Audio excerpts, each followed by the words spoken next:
So I mentioned earlier that I have COVID, so I'm going to be stopping here and there for a sip of water. Um, in case you were worried I would go on for a long time, you don't have to worry. I think I'll go on not too long this morning. Probably I'll run out of steam at about 12 minute mark. So we will see. But here we go. It's July 4th weekend. And it's been an interesting July 4th because I know a lot of people, in light of the legislation that has passed through both houses of Congress, and the president, I think, has by now signed it.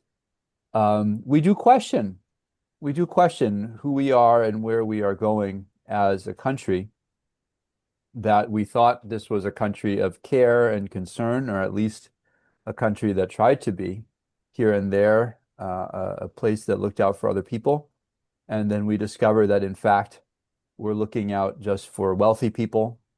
And in fact, we have now a vendetta, a national vendetta against immigrants that has been baked in to the legislation as well, which is especially ironic because the United States is a country where lots of people have immigrant ancestors. I was thinking about it, and I think probably most of us with white ancestors who came from Europe were immigrants. The only ones that probably weren't immigrants in that sense, I thought of it, that there might have been a handful of Russians that lived in Alaska before the US purchased Alaska. And there might have been a handful of French people who lived in New Orleans before the US purchased Louisiana. Other than that, the rest, everybody else is an immigrant, right? At different stages, some came poorer, some came richer, um, but everybody else is an immigrant. So today, I'm going to talk a little bit about my own background, and I'll talk a little bit specifically about the Jewish side of my family. And in this sense, the message continues along the couple of messages I've had earlier in the year about anti-Semitism and Christian anti-Semitism, and I'm bringing it home to my own experience, as well as talking about the immigration history. Um, so I have a few stories to tell. Get comfortable. Story time. My great, no, just one. My great grandmother, which is my mother's mother's mother, was the daughter of a rabbi in Palestine. And I don't know quite all the details, but she had a liaison with a man who was not approved by her father, probably not her mother either, which resulted in a baby boy being born. And she had to get out because now she had a child. I don't think she was married. The father of the child was not marriageable material so far as her family was concerned. And there was no way she could stay in Palestine. This is around the turn of the 20th century. So she got on a boat and she came to Ellis Island and set up her life in the United States. And I think as a result, this is speculation, but I think as a result of her father's heavy-handedness toward her with respect to matters of the heart, she came to have a deep suspicion and skepticism of religion because, of course, he was a rabbi. And she told my grandmother, so this is her daughter, she said, the Bible is just a bunch of fairy tales. And again, I think that part of her landing in that place was what she had experienced, because if concern and care and love were indeed the core of the religion, then her father and I think her mother, although I don't know the particulars, would have treated her differently than they did. So our family, as a result of that tradition, never really thought of ourselves as religiously Jewish, although, of course, we are ethnically Jewish. And the ceremony that the first ceremony that I can remember doing was the Passover ceremony, which if anyone has ever been to a Passover or knows about a Passover, you don't typically go to a synagogue to do Passover, but you do it in your own home with your family and maybe with some friends. You don't need a clergy to do it. You have a book that guides you through uh, the dinner. It's a dinner. Um, so we did that, and that was pretty much our Jewish engagement, but it certainly made a mark on me. Now, that was my mother's mother. Now, my mother's father was always presented to me as he was from Poland, and he was always presented to me by my grandmother as a young man with a bee in his bonnet to make his mark on the world. And he went Poland, of course, around 1900 was still part of the Russian Empire. And he went to Paris, where he stayed with, I think, his brother or his cousin, and he worked there for a time. And then he went to Brazil, and he worked on, I think, the railroad in Brazil. And then he came to the US. And you have the feeling hearing this story of a certain vitality to this individual, a person he's young, he's energetic, he's coming out, and he's going to find his way, and he's going to build his legacy. And I contrast this understanding, this story, with an interesting passage by Robert Louis Stevenson, who wrote a book called The Amateur Emigrant.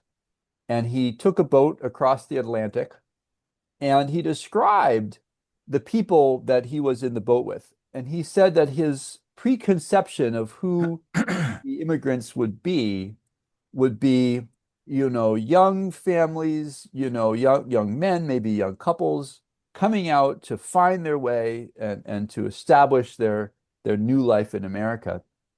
And instead, what he found was people who were down and out at the very bottom. They had no choices left. The only choice that they had was to leave because otherwise their farms were getting foreclosed, they were getting evicted, there was famine, there was drought, there was war, there was persecution. They couldn't stay. That's why they left.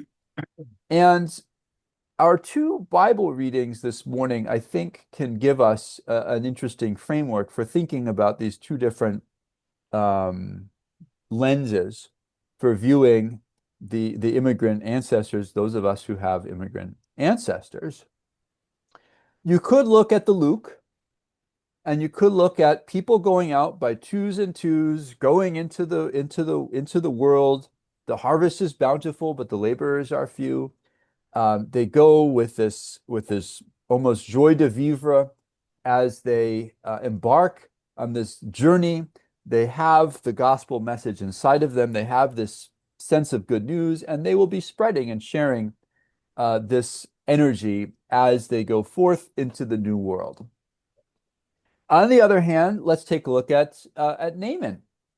And Naaman goes to the land of Israel, kicking and screaming, kicking and screaming. He wants nothing more than to be back in Syria, Aram, where he loves his Abana and Pharpar rivers. Those rivers are better than any rivers they could possibly have in Israel. And the only reason he goes is because he's sick. He's sick and he can't get the healing that he needs in the land of his home. So he is a medical refugee, as I think a lot of people are in different respects in the world, on his way into Israel to get healing because he cannot stay where he is. If he stays where he is, his condition might worsen and he might not survive. And when he gets there, of course, he hates it there. And he's always just looking back and he's resentful of the fact that circumstances were such that he could not stay in his native land. So two very different ways of thinking about immigration, right? Which I think our readings in a way can point us toward this morning. So I talked about not being particularly religiously Jewish. We didn't go to synagogue. I did not get bar mitzvahed, things like that. And in the United States, there's a strong idea that's out there that everybody gets to choose their own religion, which I certainly bought into, and I joined a church in college, which happened to be a United Church of Christ congregation. I did my homework. It looked good to me. I didn't want to go anywhere else, denominationally speaking. And so I started going to church. And a couple of years after going, I said to myself, this is wonderful and very powerful and very inspiring.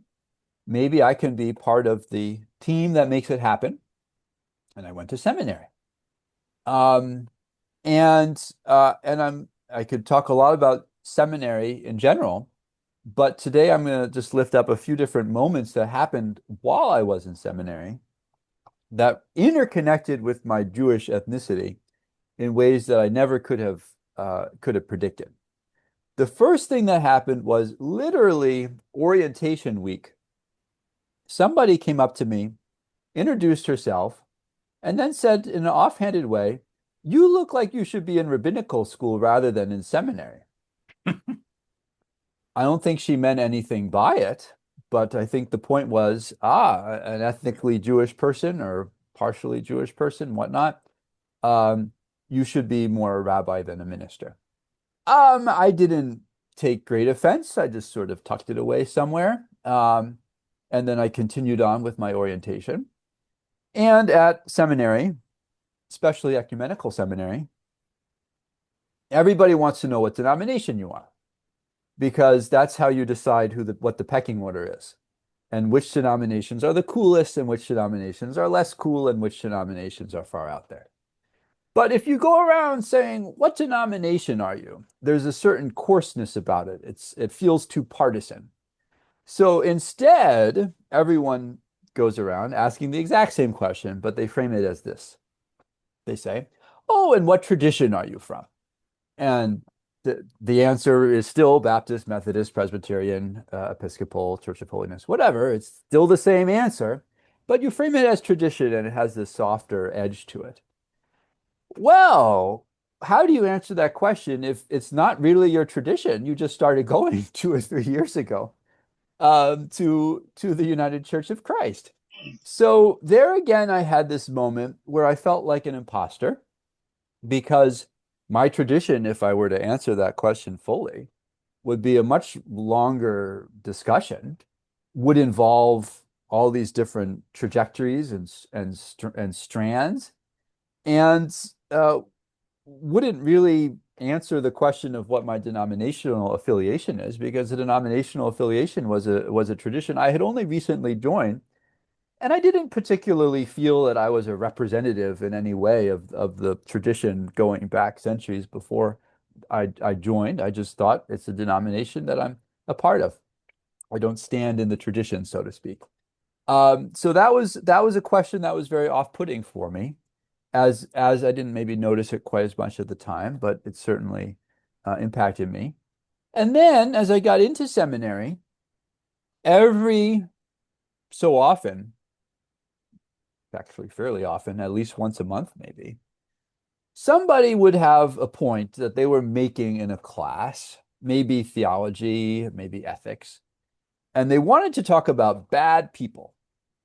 And the way that they wanted to talk about bad people was to talk about one uh, particular very bad person that everyone probably knows about from around the middle of the 1900s, a very bad person. Um, and they would just kind of bring it up and say, "Oh, but what about this person? Wasn't he really bad? How could he have been saved? How could he be a child of God? How could he not be going to purgatory? What does redemption mean in his account? How could you resist him nonviolently, given how horrible that he was?" Whatever the context, that would just be the rhetorical point people would make. And I had this visceral reaction, which I did not see coming at all. Anytime anybody said that, it was like somebody was just pounding me in the chest almost. And I would sort of go quiet, almost a little bit limp. I could barely talk about it because what that horrible person did traumatized all of my ancestors, even though they weren't immediately personally impacted, but they were here in the US. They knew what was going on there.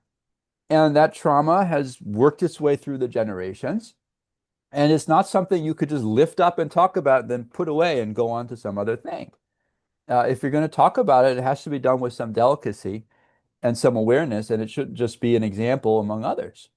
So, and then the third piece I think I touched on in my earlier message, but there was this tendency at seminary, and it's still there in our Christian religion, to talk about ecumenical relations in the sense of the final coming of Christ. To say, wouldn't it be wonderful if Christians and Jews and Muslims could all get together, could all worship God together, could all live in harmony together, and that will bring in the reign of Jesus Christ, which is what we're all hoping for and praying for. And framing things that way struck me as anti-Semitic at the time. I think I still think that. Because if a Jewish person or a Muslim person wants to engage in ecumenical dialogue, the goal for that person is probably not, oh, this is the dialogue that we need in order for Jesus to come back and usher in the kingdom of Jesus. They're probably not thinking like that. So if we're engaging in ecumenical relationships, we need to do it with some awareness of the approaches that other people have. There's plenty of common ground we can find, but it's not that. And I felt all of this very strongly, and I couldn't figure out why did I feel all of these things very strongly, all these points that I've shared. Especially because I don't think I have ever personally been insulted, attacked, diminished, demeaned, anything on the account of Jewishness. But I realized it's all coming through intergenerationally. This is what they call intergenerational trauma. It's all coming through from all the various people in my family tree that did experience it in different ways. And it's there. It's the invisible backpack of intergenerational trauma that I think we all carry in different degrees, except for those few people who have been able to really sit through and work through it and really understand what they are carrying. And I don't count myself among those people who has been able to do all that. And so I want to really close today by suggesting, and then with respect to my great grandfather, it finally occurred to me that this story of him being the adventurer going out into the new world, I don't think is true. I think that he knew. I think that he knew there would be attacks on Jewish people in Europe. I think there had been plenty of attacks on Jewish people in Europe. And I think he, along with a lot of other Jewish people in Eastern Europe, had to get out. They had to leave. They had to leave just as much as my great grandmother had to leave. And so him being pushed out, my great grandmother being pushed out, I think is a big part of the intergenerational trauma that comes down the line. James Baldwin had an interview, I think around 1980. He said, white people didn't leave Europe because they wanted to leave Europe. They left Europe because they couldn't make it in Europe. So they had to come to the US and see if they could make it here. So in this moment of July 4th, Independence Day, and vicious anti-immigrant rhetoric and sentiment against all manner of immigrants and now their kids, and maybe their kids' kids, we have to acknowledge the fact that many of our ancestors, again, speaking about those of us with immigrant ancestors, many of our ancestors came because of a brokenness that they experienced. And we need to re-encounter and accept and embrace that brokenness. And with that brokenness comes shame. And that's a difficult emotion for many of us to handle. But if we can do that, if we can find our way to accompanying our ancestors as they made these harrowing journeys because they were pushed out, maybe then we can have more empathy as a culture and as a people toward other people who are making precisely the same journeys in this moment. And so I end with a quotation that you might have heard before. Give me your tired, your poor, your huddled masses, yearning to breathe free. The wretched refuse of your teeming shore. Send these, the homeless, tempest tossed to me. I lift my lamp beside the golden door. Thanks be to God. Amen.